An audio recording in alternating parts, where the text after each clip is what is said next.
The man who received texts from his missing wife 2 weeks after her funeral. Grief.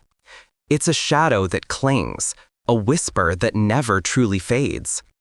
But what if that shadow, that whisper, began to manifest in the most impossible way imaginable?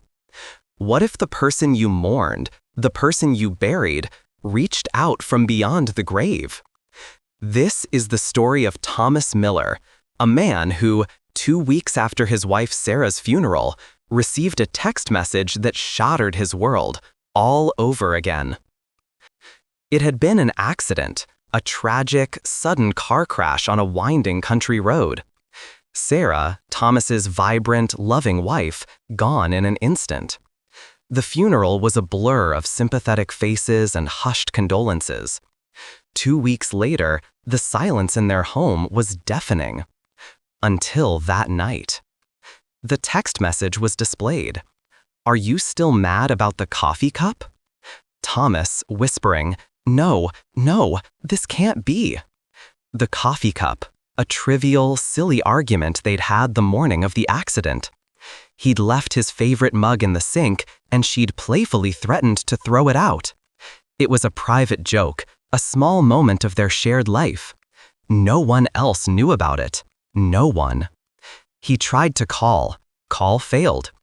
Thomas muttering, "Her phone, it was destroyed in the crash. The police confirmed it." He tried to rationalize it. A prank, a cruel, sick joke by someone who knew too much. But who and why? He showed the message to his best friend, David, a cynical pragmatist. David, "Look, Thomas, I know this is rough, but it's probably some sicko, or maybe someone found her old phone, somehow salvaged it." Thomas, "Her phone was crushed, beyond repair, and the message, the coffee cup, nobody else knows that. Nobody."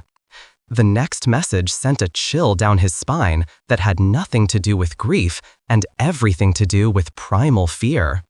It was a photo, a grainy, almost indistinguishable shot of their bedroom ceiling. But Thomas knew it instantly. The slight water stain near the vent, the faint crack in the plaster that looked like a spider web. Details only he and Sarah would ever notice. Thomas, whispering, voice trembling, She's here. She's watching." The police, understandably, were unhelpful.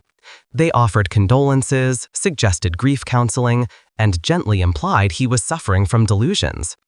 But Thomas knew what he was seeing. He knew what he was feeling. And the texts kept coming.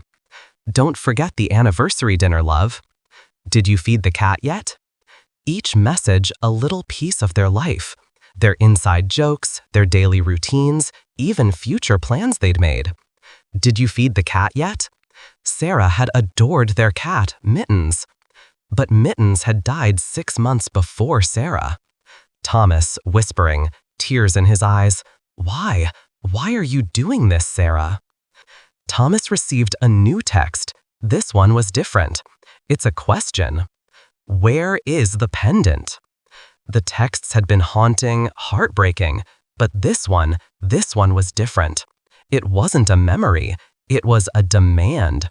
Where is the pendant? Sarah had a small silver locket, a family heirloom, that she always wore.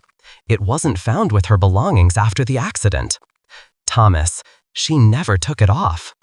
He'd completely forgotten about the shoebox, a place where Sarah kept small, sentimental treasures. And there it was, the locket. His heart pounded.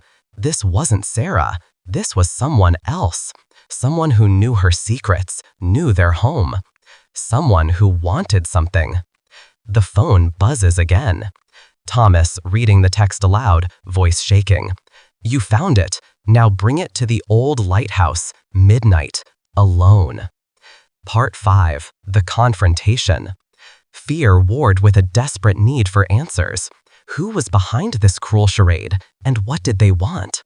He had to go. He had to know. He reaches the base of the lighthouse. He sees a lone figure standing in the shadows, their back to him. The figure slowly turns. And as the figure turned, silhouetted against the dark ocean, Thomas Miller finally saw the face of the person who had been texting him. And in that moment, the true horror of his wife's death and the sinister deception that followed truly began. I know what you did.